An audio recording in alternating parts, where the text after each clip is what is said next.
এতিয়া মই অলপ আগতে ইয়ালৈ আহিলো, ৰাইজক লগ পালো। যুৱসকলে মোক সুধি আছে, মামা নতুন পোষ্ট কেতিয়া ওলাব, কামাণ্ডো কেতিয়া ওলাব, পুলিচত ইণ্টাৰভিউ কেতিয়া হ'ব? কিয় সুধিছে? আগতেতো এইবোৰ নুসুধে, কাৰণ আগত জানে চাকৰি পাবৰ কাৰণে 5 লাখ 4 লাখ 10 লাখ টকা ঘোষ দিব লাগে। বিজেপি চৰকাৰৰ দিনত আমি অসমত এনেকুৱা এটা ব্যৱস্থা কৰিছো যে চৰকাৰী চাকৰিৰ নামত কোনোৱে তামোল পাণ এখনো ঘোষ ল'ব নোৱাৰে, তেনেকুৱা আমি ব্যৱস্থা কৰিছো। মানুহে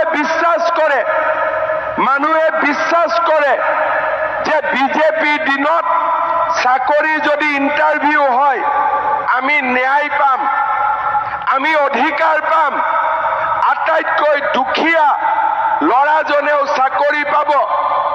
জাতি কি কোনেও নুসুধে, আমি কি জাতিৰ মানুহ কোনেও নুসুধে, মাত্ৰ আমি ভাল কৰি দৌৰিব লাগে, পৰীক্ষাত ভাল কৰি লিখিব লাগে।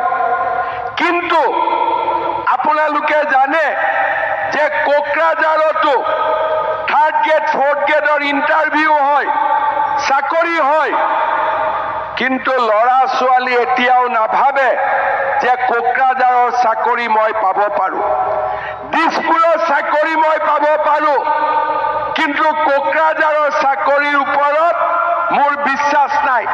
পাম নাপাম মই নাজানো, মই বিশ্বাস কৰো সকলো জাতি উপজাতিয়ে যেনেকৈ মাটিৰ অধিকাৰ পাব লাগে, তেনেকে সকলো জাতি উপজাতিয়ে বিটিচিৰ চৰকাৰী চাকৰিৰ সুবিধাও তেওঁলোকে সমানে পাব লাগে। আৰু যেতিয়া বিটিচিত ৰাইজে মাটিৰ অধিকাৰ পাব, বিটিচিত ৰাইজে ভাষাৰ অধিকাৰ পাব, বিটিচিত ৰাইজে সংস্কৃতিৰ অধিকাৰ পাব, বিটিচিত ৰাইজে